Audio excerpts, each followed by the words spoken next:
Despite your best efforts, you cannot control external factors. Now, I truly believe there's only one thing that you can do when this happens. Well, besides preparing yourself that the unexpected will always happen, and the main thing is that you have to accept it. I've said it once and I'll say it again. I can control my efforts. I can't control the outcome. By detaching myself from the outcome and expecting and accepting that some things are out of your control, you're gonna get better results and you're gonna be able to think clearly and focus your efforts on what you can control. So what can you control? Welcome back to the Jasmine Star Show, where we talk about business, mindset, and your brain. My favorite topic, y'all. I nerd out about brains. Now, before you roll your eyes and you're like, oh, brain, here she goes again. I have to tell you that the best business investment, yes, listen, here's the thing. I'm not even gonna edit that out. If you're watching this video, y'all, I have to stay hydrated during these podcasts. So I got a protein smoothie, I got coffee, I got water. Y'all, here's your reminder, drink up. Okay. I have to tell you that the best business investment I have made in my business has been my brain.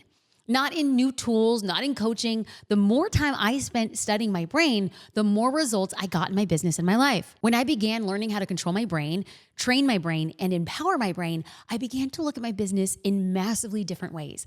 I cannot fully explain how powerful the differences are. This is probably because I am in the middle of it. Maybe later on in my life, I'm gonna look back and be like, dang, these were the reasons why. But what I can tell you right now in the present, I feel lighter, stronger, and sharper. Nothing has actually changed in my business, at least not yet, but I could feel it coming, like deeply. I feel it so deeply and so palpably that it makes like those really hard days less hard.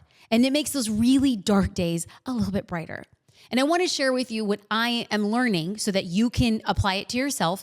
And the only reason I'm doing this is because the minute your brain believes in your future success, the rest falls gracefully into place. This is exactly why in this episode, we're diving deep into some of the tricks that our brain can play on us. And then better yet, how you can overcome those tricks to take bigger, better, and more decisive action. And you're going to start to notice that when these kind of like negative thoughts, doubtful thoughts, they start popping up again, and we're going to squash them because the brain knows what it's looking for. But first, I would love to read some kind words from a friend and podcast listener who goes by Arctic Fox M03. They gave it a 5-star rating and they said, I've been learning from Jasmine for years, 10 out of 10. She's helpful, she's personable, she's relatable, and her experience and expertise is priceless. Thank you, Jasmine, for all that you give. That was very awkward for me to say, but it would be more awkward for me not to acknowledge the positive words and reviews that you are leaving. Those reviews make a difference, and I read all single one of them. So thank you. They mean a lot to the team and I.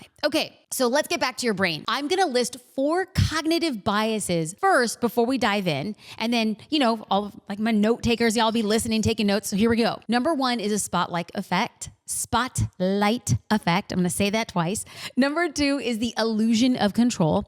Number 3 is the over-optimism trap. And number 4 is the confirmation bias. Y'all, I want to make sure that you stay until the very end because I've seen this last one derail so many businesses, and I'm going to share some powerful strategies and stories for overcoming it. So let's dive in. Let's start with number 1, the spotlight effect. And I'm going to pause here for a second. I know I said it at the start of the show, but I'm going to say it again. The best thing that you can do for your business is learn how to train your brain. Train your brain. Train your brain like it's an Olympic athlete. Train your brain to not think about the way that you were trained as a child, but train the brain the way you want your brain to act today. I didn't know this was possible. So breaking down these 4 cognitive biases, number 1, the spotlight effect. Now, this is a tendency that most of us have until we intentionally reframe it. This is when we overestimate how much attention people are paying to us. It's like that feeling as though it's like there's a spotlight shining directly on you, highlighting every little thing you do or say, when in reality, most people are way too busy or preoccupied with their own lives to notice every detail about you. Fear of failure and fear of success can also play into this cognitive bias because it's a big part that the fear is failing and succeeding in public. And that kind of adds an additional layer of responsibilities, expectations, and judgment. Now, perhaps the best example of this would be when business owners stop themselves from showing up online because they're afraid, oh, well, what are other people going to say about me? So what do you do when you're feeling anxious or nervous about making a decision, putting yourself out there, or taking a risk in public? Here is a simple framework to help you rewire your thoughts around the spotlight effect. Step 1, remind yourself that everyone is dealing with their own thoughts, worries, and insecurities. Think about it this way. When you're laying in bed at night thinking, and maybe overthinking, are you thinking about the negative thoughts about other people, like what they did or what they said or what they wore that day? Or are you thinking about yourself and the things you did that day? You're probably thinking about you just the same ways that other people are thinking about themselves. Now, step 2 of the spotlight effect framework of getting over it is focus on your goals and deciding why you're doing this to begin with. For the business owner who is feeling that spotlight effect when showing up online, I'd encourage you to focus on the fact that you have an opportunity to get your business visible online by thousands of people, even millions of people. And you get to do all this for free. I want to encourage you that if you feel like this spotlight effect, everybody's looking at me, they're going to have an opinion, they're going to judge me, I'm doing it in public, to focus on the impact that you want to make and the value you're going to bring to your audience. Step 3 of the spotlight effect, because we're going to say we're no longer in the spotlight. Step 3 of doing this is reframe your thinking. Instead of dwelling on what could go wrong, focus on what could go right. Instead of thinking, who's going to laugh at me? Who's going to talk at me? What if they think I look like an idiot or a fool? Think, who needs to hear what I have to say today? Who is going to be inspired to make a change after seeing this piece of content, even if I feel awkward or dumb or stupid? Ask yourself, who's going to be ready to take the next step with me and my offer because I posted this? Okay, so now we're going to pause. Step 1 was cognitive bias number 1 was a spotlight effect. And then we went through a 3-part framework of overcoming that. Let's rewire our brain. Now we're going to move on to cognitive bias number 2, and that's the illusion of control. Ooh, this was me right here. Ding, ding, ding. This is mine. The illusion of control is when we believe we have more influence over outcomes than we actually do. It's literally an illusion that makes us feel like, oh, I have 100% of control of my time and my life and my business, and that I am able to dictate every turn. And when in reality, there are so many external factors outside of your control, outside of my control. So let me give you an example. Imagine you've planned a meticulously perfect marketing campaign for a new product, and everything seems perfect. Not a comma is out of place until you realize that your email service provider unexpectedly experienced deliverability issues. Now, this is not just any example. This is my example. We had one of the largest launches to date with tens of thousands of people signed up for a promotion. And we were like, oh my God, this is huge. It's going to be massive. It's a tidal wave. And on the day of the launch, we could not send emails. For the next 4 days, we sat in the painful reality that our most effective marketing arm, which is our email list, just wasn't going to work as planned. Oh God. Do you want another personal example? Because remember how I said this cognitive bias is like my thing, this illusion of control? Ooh, here's another example. So back in 2021, the Apple iOS updated that it was going to restrict access to user data. Now, this probably doesn't mean a lot to you in terms of marketing, but it was one of the greatest marketing strategies we leveraged at the time. Okay, so you see, we would be able to retarget our ads based on what people were engaging with.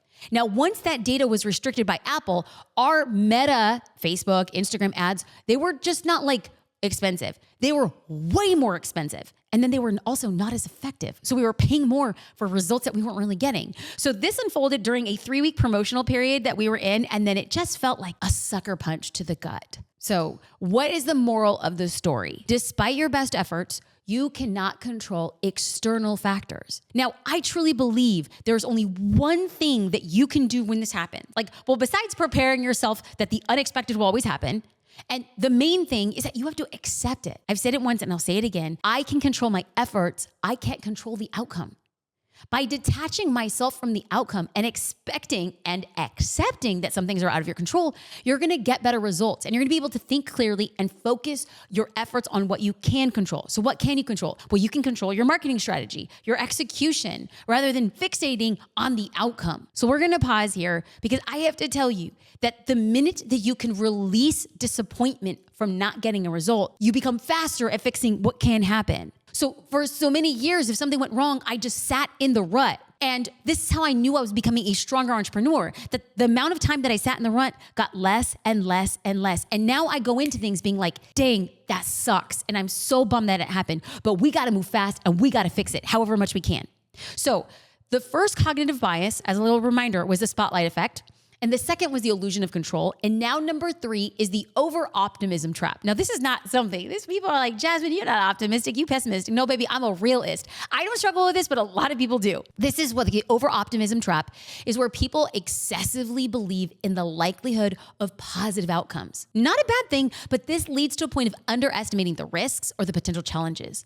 I want you to think of it as like, oh, I'm wearing rose-tinted glasses that make everything look brighter and better than what it really is. And as entrepreneurs, this is not a good thing. It could be really costly to be over-optimistic when it comes to operating a business. Here's an example. Imagine you're launching a new product and you're incredibly optimistic about its success. You've convinced that your idea, it's revolutionary and your product's gonna fly off the shelves and your business will become an overnight sensation. When in fact, you're so focused on the potential rewards that you overlook potential pitfalls or challenges. I'll never forget back in 2022, we developed an in-app social media challenge for Social Curator. And the promotion was focused on the challenge itself. But the tech team and I, we worked on this for over 6 months, 8 months. I think it was a lot of time. And I was so confident about the challenge that I didn't normally do what I always do, beta test it. Huge mistake. Huge. I ended up stopping the challenge 3 days into it because people were overwhelmed. And because they were overwhelmed, they didn't know where to go. They didn't end up taking action. And if you're not taking action, you're not using the feature. And they didn't know how to actually start. And I have to tell you, my God, I was humiliated. I wanted to punch myself in the face for being way too optimistic when that is not my likelihood, and then without even testing the idea before we released it. So how do you overcome the over-optimism trap? I have 2 tips for you. Number 1, know your desired level of success is more than possible for you. Trust it. It's true. You should be excited about the future you're creating. I'm excited about my future, but plan on it taking longer than you think. We must expect setbacks and delays along the way, and we have to learn to embrace them as opportunities for growth. By setting realistic expectations and a long-term perspective, you're going to become a person that you need to become in order to build the business and life that you deserve. Now, tip number 2 is to balance optimism and realism. It's important to recognize that while your goals are achievable, they're also going to be anything but easy. And that is okay. It will not be easy, and that's okay. It's not supposed to be easy. If it was easy, everyone would be doing it. And look around you, baby. Really, there are few people who are brave enough to build like you. Congratulations. You are the rare. You are the special. You might also be a little bit crazy, but aren't we all? We're doing it because it's hard. And when we do hard things, we become stronger. And though it might be hard, we're harder. Let's go. All right, so we're gonna move on to cognitive bias number 4, which is the confirmation bias. This is, you might have also heard this called the anchoring bias. Now, it's when we seek out, and it's when we interpret, and it's when we remember information that confirms our existing beliefs or hypothesis while ignoring evidence that contradicts them. Like you're looking for evidence to be like, oh, it proves my point. Like, in other words, we're wired to look for evidence that supports what we already think or believe, rather than objectively considering all of the available information. This is like a typical conversation that I have like with my husband. When I am trying to be right, I would be like, let me give you all of the evidence as to why this is my spot on the sofa. When in actuality, what I should be looking at is, it is a sofa, anybody can sit here. Can I see it from his perspective? Well, the cognitive bias is like, no, absolutely not. Because do you see like the gluteus maximus part here? It is, this side of the couch is shaped for me. Therefore, it's proof that I belong there. No, that is cognitive bias. Now, the worst part is that we do this unconsciously. We don't actually know that we're looking for evidence. So let's do this through way of an example. So imagining, okay, here we are. You're conducting market research to set a price for your new product. But here's the thing. You have a preconceived idea that a higher price point is going to attract higher end customers and generate more revenue. So you gather data and feedback from potential customers. And then you focus on information that supports your belief, like, oh, higher price point, higher money, win-win. Now, you might selectively interpret responses or customer feedback to see what you want to see while overlooking any indications that, customers for that specific product are price sensitive, or maybe they're hesitant to pay for more. The confirmation bias could lead you to set a price that's too high for market demand, which limits your product's potential sales. No, thank you. So how do we overcome the confirmation bias? Well, here's a quick framework. First, seek opposing views. Like actively, intentionally seek out feedback and perspectives that challenge your assumptions. Intentionally talk to people who disagree with you or have a different viewpoint. Like, I have to also remind you, our brains are wired to want to seek people who agree with us, who relate with us, who see the world the way that we do. So this is going to be a challenge. So I'm going to pause here. Every time I make a business decision, I go to the two people who are most likely to disagree with you. Shout out to JD, my husband and business partner, and shout out to Jade, our COO. I trust them because they come so hard with data and analytics that would be counter opposite to what I want. Now, if I can adequately accept that data and reinterpret it and present it to them and we're all on the same page, we're on a place to win. If I can convince them with different data set and interpret it differently, then we're on the same page and a win. If I cannot convince people who see differently and present data, then I have to submit to their wisdom and advice. I surround myself with people who disagree with me. Now, the second thing you can do is really, it's kind of kissing cousins to that first point, which is to embrace data, not anecdotes. This means basing your decision on numbers and evidence from different sources, not like, oh, my personal experience, my hypothesis. I have a story. I once heard this story. No. We are not looking for stories or ideas that confirm what you already believe. We need data. Now, the third thing that you can do to overcome your confirmation bias is to question yourself. Ask yourself, am I only looking at information that confirms my beliefs? Now, recognizing this bias, it really seems simple, but it is such an important step to overcoming it. It makes you so much stronger. So now, because my love of the brain, my love of what I'm learning, and I can tell you that every single one of these confirmation biases can be and has been anchored by a personal experience where I'm like, if I had just known that I was going through this cognitive bias, my result would have been different. That is why I'm sharing it with you. Now we're going to go through a quick review. Number one was the spotlight effect. This is where overestimating how much attention other people pay to us, which ends up stopping us from taking action. Nobody's thinking about you as much as you are thinking about yourself. Number two is the illusion of control. Believing we have more influence on outcomes than we actually do. We are in control of the effort. We are not in control of the outcome. Number three is the over-optimism trap. Like excessively believing that positive outcomes manifest is going to be perfect, and then we underestimate the risks and potential challenges. And number four is the confirmation bias. Seeking and remembering information that confirms our existing beliefs or ideas while completely ignoring contradictory data-driven evidence. I want to say thank you for listening to the Jasmine Star Show. It is an honor and a privilege to create these shows for you and share what I am learning about my brain as it relates to business. This year has been a big year for me. 2024 has been the year of me. Now, I have to tell you, my word of the year is independence. Not independence doing it on my own, independence doing it my own way. And so for me to do things my own way, I have been over-indexing on my health, my body health and my brain health. I can't wait to share more of that journey and the things that I'm learning. But before we actually get about optimizing your brain, I want to strengthen you at figuring out how your brain is working, what is getting in your way of business growth, and then removing those things, seeing them, becoming stronger, and then finally getting the results that you want. Y'all, if you would be so kind and leave a review for the show, I ask for it often. If you've heard me ask more than twice, this is your sign. It is time to leave a review. Blessings. Take care. Thank you for listening and growing your brain on the Jasmine Star Show.